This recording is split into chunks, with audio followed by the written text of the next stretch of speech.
Hello everyone, this is Himanshi. आज हम इस वीडियो में डिस्कस करने वाले हैं क्लास 12 बिजनेस स्टडी का चैप्टर फर्स्ट का नेक्स्ट टॉपिक, जो कि है objectives of management. Previous videos में हमने डिस्कस किया था meaning of management and characteristics of management. तो आपने वो वीडियो अगर नहीं देखी तो आप पहले वो वाली वीडियो देख लीजिए। आज हम डिस्कस करने वाले हैं ऑब्जेक्टिव्स ऑफ मैनेजमेंट कि भाई मैनेजमेंट के ऑब्जेक्टिव्स क्या होते हैं। तो सबसे पहले तो हमें ऑब्जेक्टिव्स का मतलब पता होना चाहिए। ऑब्जेक्टिव्स क्या होते हैं भाई? Objectives are the end towards which the activities of organisations are directed. मतलब ऑब्जेक्टिव्स क्या है? जो हमारा एंड रिजल्ट है, जो भी हमारे एंड्स हैं, हमें उन्हें अचीव करना है ना।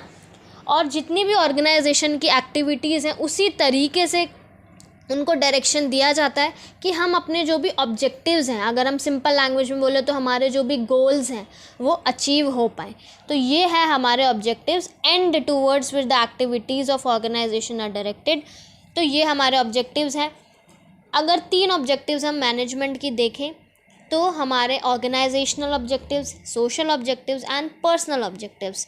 पहले हैं ऑर्गेनाइजेशनल ऑब्जेक्टिव। जैसे कि नाम से पता चल रहा है, जो हम ऑर्गेनाइजेशन के लिए जो भी हमारे ऑर्गेनाइजेशनल टारगेट्स होंगे, ऑर्गेनाइजेशनल गोल्स होंगे, वो हमारे ऑर्गेनाइजेशनल ऑब्जेक्टिव्स। और इन ऑब्जेक्टिव्स का क्या एम होगा कि हमारी ऑर्गेनाइजेशन की ग्रोथ और प्रॉस्पेरिटी हो।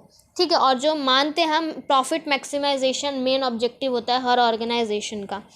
तो ये ऑर्गेनाइजेशनल ऑब्जेक्टिव्स। अब इसके अंदर भी 3 आ जाते हैं, वो कि है सर्वाइवल, प्रॉफिट, ग्रोथ। सर्वाइवल का मतलब हर ऑर्गेनाइजेशन क्या चाहती है भाई कि वो कॉम्पिटिटिव मार्केट में क्या कर पाए, सर्वाइव कर पाए लॉन्ग पीरियड ऑफ टाइम के लिए। और वो पॉसिबल कब होगा? जब वो अपनी जो कॉस्ट है उसको भी कवर कर पाएगी और अच्छा प्रॉफिट अर्न कर पाएगी, तभी सर्वाइव कर पाएगी। ये एक पहला ऑब्जेक्टिव होता है हर ऑर्गेनाइजेशन का कि वो लंबे समय तक सर्वाइव कर पाए। दूसरा है प्रॉफिट। ये तो सबसे इम्पॉर्टेंट ऑब्जेक्टिव है हर ऑर्गेनाइजेशन के वक्त कि वो एक अच्छा प्रॉफिट कमा पाए। क्यों? अगर प्रॉफिट अच्छा होगा तभी वो सर्वाइव भी कर पाएगी और तभी वो क्या कर पाएगी, ग्रोथ भी कर पाएगी, है ना। और प्रॉफिट एक तरीके का रिवॉर्ड भी होता है for bearing the risk. Then last है ग्रोथ। ग्रोथ के और बिजनेस का और क्या ऑब्जेक्टिव है भाई? ग्रोथ है कि भाई ऑर्गेनाइजेशन की ग्रोथ होगी तो अपनी एक्टिविटीज़ को और एक्सपैंड कर पाएंगे, है ना। Number of products, number of branches increase कर पाएंगे। तो ये है ऑर्गेनाइजेशनल ऑब्जेक्टिव, जिसमें 3 आ गए, survival, profit and growth. Next आते हैं हमारे सोशल ऑब्जेक्टिव्स। सोशल ऑब्जेक्टिव्स की अगर हम बात करी जाए तो जैसे कि नाम से ही पता चल रहा है, related to society. So these objectives deals with the commitment of organisation towards society. Society की तरफ जो भी कमिटमेंट्स होती हैं ऑर्गेनाइजेशन की, वो हम हो गए हमारे सोशल ऑब्जेक्टिव्स। 11th में पढ़ा भी था, है ना। Business organisations are part of the society. Business organisation society का पार्ट है, इसीलिए सोशल ऑब्जेक्टिव्स को फुलफिल करना एक इम्पॉर्टेंट टारगेट होता है। और इसके अंदर कुछ मेन सोशल ऑब्जेक्टिव्स क्या होते हैं ऑर्गेनाइजेशंस के? लाइक पहला तो है भाई वो अच्छी क्वालिटी का प्रोडक्ट्स और रीजनेबल प्राइस पे अपने कस्टमर्स को दें। एम्प्लॉयमेंट अपॉर्चुनिटीज़ का जनरेशन करें for weaker section of the society. और organising educational, health and vocational training programs भाई वो ऑर्गेनाइज करते हैं थोड़े थोड़े टाइम में, है ना। Participating actively in social service projects of government and NGOs. Actively participate करें जो भी सोसाइटी से रिलेटेड सर्विसेज हो, कुछ गवर्नमेंट की हो, एनजीओज के थ्रू जो भी कुछ भी प्रोजेक्ट्स हो उसमें एक्टिवली पार्टिसिपेट करें बिजनेसमैन, है ना।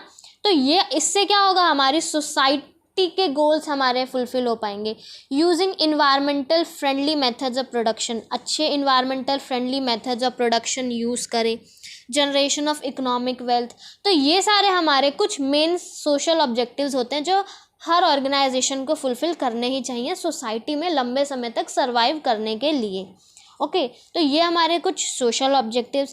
देन लास्ट आता है हमारे पर्सनल ऑब्जेक्टिव्स बोले, ह्यूमन ऑब्जेक्टिव्स बोले या इंडिविजुअल ऑब्जेक्टिव्स बोले, एक ही बात है। और ये ऑब्जेक्टिव्स किससे रिलेटेड है? Related to the employees of the organisation. और एम्प्लॉयज़ ही क्या है भाई? सबसे इंपॉर्टेंट रिसोर्स ही हर कंपनी के एम्प्लॉयज़ हैं। अगर खुश नहीं रख पाएगी ऑर्गेनाइजेशन तो हमारा कोई भी गोल अचीव नहीं हो पाएगा। तो इसीलिए पर्सनल ऑब्जेक्टिव्स इंपॉर्टेंट है फुलफिल करने। कुछ पर्सनल ऑब्जेक्टिव्स कौन कौन से होते हैं? लाइक हम अपने एम्प्लॉयज़ को कॉम्पिटिटिव सैलरी दें ताकि वो अपनी फाइनेंशियल नीड्स फुलफ़िल कर पाएँ, ठीक है। अच्छी सैलरी दें उनको टाइम टू टाइम ट्रेनिंग दें, उनकी पर्सनल ग्रोथ एंड डेवलपमेंट के बारे में सोचें, है ना, उनको ट्रेनिंग देते रहें। देन उनका पीयर रिकॉग्निशन का अगर हम सिंपल बोलो, उनकी सेल्फ रिस्पेक्ट, उनको एक रिकॉग्निशन दे। रिकॉग्निशन का मतलब उनको एक तरीके का स्टेटस दे या ताकि उनको भी, उनकी भी पहचान हो ऑर्गेनाइजेशन में, है ना, उनका रिकॉग्निशन कराएं, उनको सेल्फ रिस्पेक्ट दे, ठीक है, ताकि उनकी सोशल नीड्स फुलफिल हो पाएँ। देन लास्ट, उनको एक अच्छा हेल्दी वर्किंग कंडीशन हम उनको दें ताकि उनकी सेफ्टी भी रखी जाए ऑर्गेनाइजेशन में। तो ये हो गए हमारे कुछ पर्सनल ऑब्जेक्टिव्स, ठीक है। तो ये था हमारा टॉपिक, छोटा सा objectives of management. I hope आप सबको क्लियर हुआ होगा। Thank you so much.